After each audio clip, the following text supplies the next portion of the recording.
Você já parou para pensar nos detalhes escondidos da Bíblia?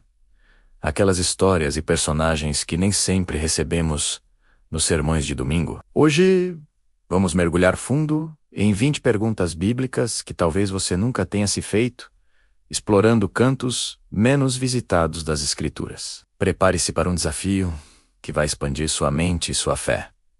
Vamos começar com a primeira pergunta, direto do livro de Juízes. Você se lembra de Otiniel, o primeiro juiz de Israel? A pergunta é: qual foi o pedido específico que Axa, sua esposa, fez a Caleb, seu pai, que demonstrou uma incrível visão de futuro e fé na provisão de Deus? Ela não pediu joias ou roupas, mas sim fontes de água para sua terra. Uma lição poderosa sobre pedir aquilo que realmente sustenta a vida. Segunda pergunta, ainda em Juízes. Conhecemos Sansão, mas e quanto a Sangar, filho de Anate? A Bíblia menciona que ele matou 600 filisteus com um instrumento bastante incomum.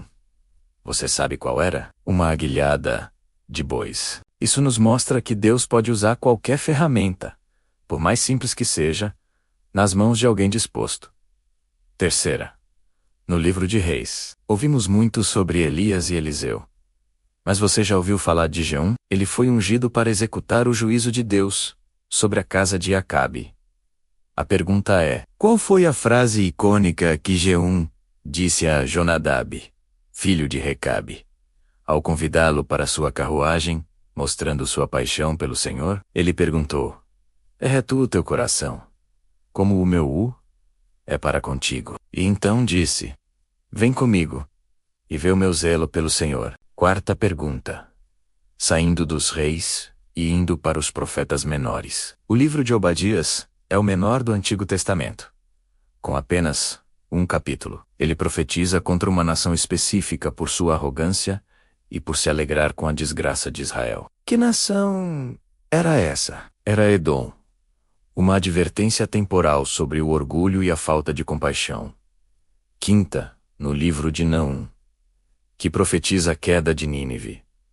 A cidade é descrita com uma metáfora animal poderosa para representar sua crueldade e poder. Qual animal é usado para descrever Nínive, a grande cidade assíria, um covil de leões? A imagem é forte e mostra como Deus via a violência daquela nação. Sexta pergunta. Vamos para o Novo Testamento, para uma das cartas menos pregadas. Quem eram Evódia e Sintique, mencionadas pelo apóstolo Paulo na carta aos Filipenses? E qual era o apelo urgente que ele faz a elas? Eram duas mulheres, provavelmente líderes na igreja, que estavam em conflito. Paulo as exorta a terem o mesmo sentimento no Senhor, mostrando a importância da unidade no corpo de Cristo. Sétima, de volta ao Antigo Testamento, no livro de 2 Crônicas. O rei Asa fez uma grande reforma espiritual em Judá, mas no final de sua vida, ele cometeu um erro grave ao não buscar a Deus para um problema específico, confiando em outra fonte. Qual foi esse problema? E em quem ele confiou? Ele ficou doente dos pés, mas em vez de buscar ao Senhor, buscou apenas os médicos. Um lembrete de que nossa confiança em Deus deve abranger todas as áreas da vida.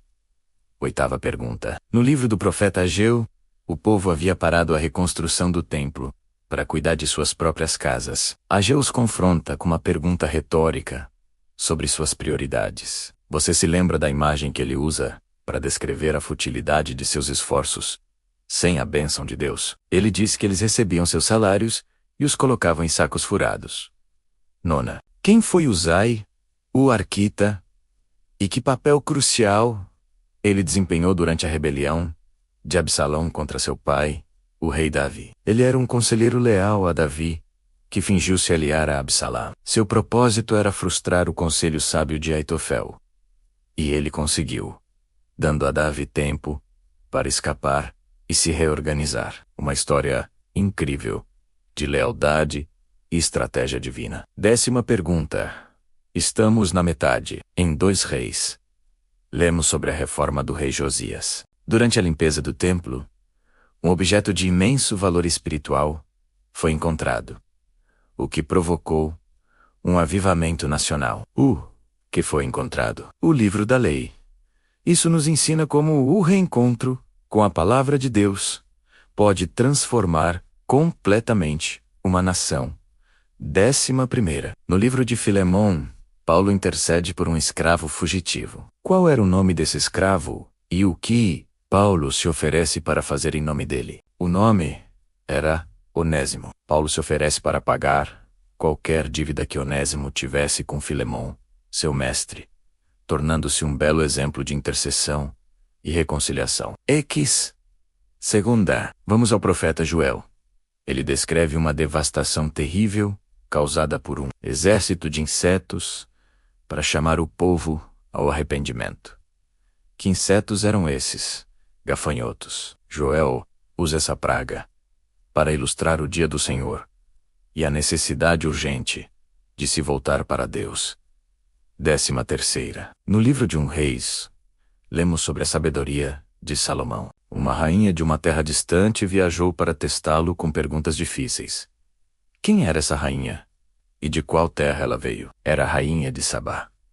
Sua visita confirmou que a sabedoria de Salomão, um dom de Deus, era ainda maior do que sua fama. Quarta. Na carta de Judas, o autor adverte contra falsos mestres e menciona 3 figuras do Antigo Testamento como exemplos negativos. Você consegue nomear pelo menos 2 dessas figuras? Ele menciona o caminho de Caim, o erro de Balaão e a rebelião de Corá. 3 exemplos poderosos de desobediência e suas consequências. 15ª. Quem foi Baraque no livro de Juízes? E por que ele precisou da ajuda de Débora, a profetisa, para liderar o exército de Israel contra Sísera? Baraque era o comandante do exército, mas ele hesitou em obedecer a Deus, dizendo que só iria para a batalha se Débora fosse com ele. Por causa de sua hesitação, a honra da vitória sobre Sísera foi para uma mulher, Jael. 16ª pergunta. No livro de Amós, o profeta, que era um simples pastor de ovelhas, usa 5 visões para anunciar o juízo de Deus sobre Israel. Você se lembra de qual era a visão do cesto de frutos de verão? A visão do cesto de frutos de verão, em hebraico kahitz, era um trocadilho com a palavra fim, ketz, simbolizando que o fim de Israel havia chegado. Sétima. Vamos para a 3ª carta de João. O apóstolo elogia um homem chamado Gaio por sua hospitalidade e fidelidade, mas ele também adverte sobre outro homem na igreja, que amava ter a primazia e se recusava a acolher os irmãos. Qual era o nome desse líder problemático? Diótrefes. Um alerta sobre o perigo do orgulho e do desejo de poder dentro da igreja. Oitava. No livro de 2 Reis, um capitão sírio chamado Naamã é curado da lepra pelo profeta Eliseu. Mas depois da cura, o servo de Eliseu, Geazi, age com ganância. O que Geazi fez? E qual foi a consequência direta para ele? Ele correu atrás de Naamã e mentiu para conseguir presentes. Como pune, a lepra de Naamã passou para Geazi e seus descendentes. 19ª, quase no fim. O profeta Abacuque trava um diálogo honesto e profundo com Deus, questionando por que o mal prospera. No final do livro, mesmo sem entender completamente os caminhos de Deus, ele faz uma das declarações de fé mais poderosas da Bíblia. Como ele termina sua oração de confiança? Todavia, eu me alegro no Senhor, exulto no Deus da minha salvação.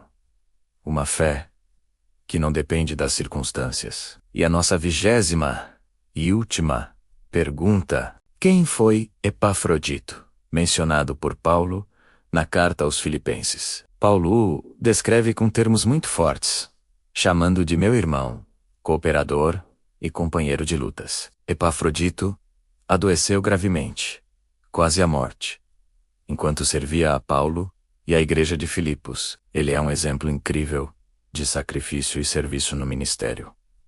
E aí, como você se saiu? Quantas dessas perguntas você conseguiu responder? O objetivo não era apenas testar seu conhecimento, mas despertar sua curiosidade para explorar as riquezas escondidas na palavra de Deus. Cada uma dessas histórias, cada um desses personagens, tem lições valiosas para nossa vida hoje. A Bíblia é um tesouro inesgotável.